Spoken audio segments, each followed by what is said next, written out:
Αν θες να κάνεις πολλές γραμμές στα ηλεκτρολογικά σχέδια, μην κάνεις κανένα τρελό, κάνεις τη μία γραμμή, μετά κάνεις offset για τις υπόλοιπες, μετά βάζεις ετικέτες ή τα slices και μετά δημιουργείς layers. Σε αυτό το βίντεο σου έχω μία list που θα κάνεις τη δουλειά πάρα πολύ γρήγορα. Στο τέλος του βίντεο θα σου δείξω πού θα βρεις αυτή τη list, πώς μπορείς να την εγκαταστήσεις στο AutoCAD και πώς μπορούμε να την προσαρμόσουμε στο δικό σου CAD αν θέλεις. Στη συγκεκριμένη list πατάς L-Draw και υπάρχει επιλογή από το 1 μέχρι το 4. Το 1 είναι οι μονοφασικές γραμμές και το 4 είναι η πολυφασική γραμμή μαζί με τη γείωση. Ξεκινώντας με την επιλογή 1 ή μπορείς να γράψεις L1, ορίζεις το κενό που θέλεις να έχουν οι γραμμές μεταξύ τους, οδηγείς τα καλώδια εκεί πέρα που θέλεις, πατάς Enter και εμφανίζονται ταυτόχρονα. Εδώ πέρα βλέπεις ότι έχουν εμφανιστεί οι ετικέτες, τα slices, καθώς και υπάρχει δημιουργία όλων των layers. Έτσι λοιπόν, αν έχει γίνει κάποιο λάθος, μπορείς αντί να αλλάζεις μία-μία τις γραμμές ή οτιδήποτε άλλο,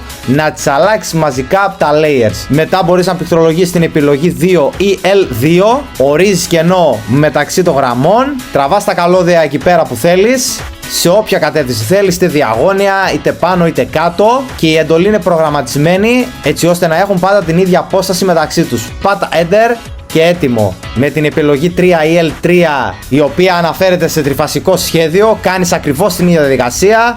Πάζεις γραμμές εκεί πέρα που θέλεις, πατάς Enter και όλες οι γραμμές και πάλι οργανωμένες, σταθερή απόσταση μεταξύ τους και έχουν μπει αυτόματα μέσα στα layer. Και η τελευταία επιλογή 4 ή αλλιώς πληκτρολογείς L3NP, ορίζεις και πάλι το διάστημα που θα απέχουν οι γραμμές μεταξύ τους, πατάς Enter και εδώ θα δεις 5 διαφορετικές γραμμές μαζί με τη γείωση. Είναι μια list που σου γλιτώνει χρόνο και περιττές ενέργειες, γίνονται όλα αυτόματα, είναι οργανωμένα σε layers και αν τη θέλεις και εσύ θα βρεις το link στο πρώτο σχόλιο, και αν θέλεις να την κάνουμε συμβατή με οποιοδήποτε άλλο CAD, γράψε μου κάτω στα σχόλια. Η συγκεκριμένη list είναι συμβατή σε Windows αλλά και σε Mac για AutoCAD.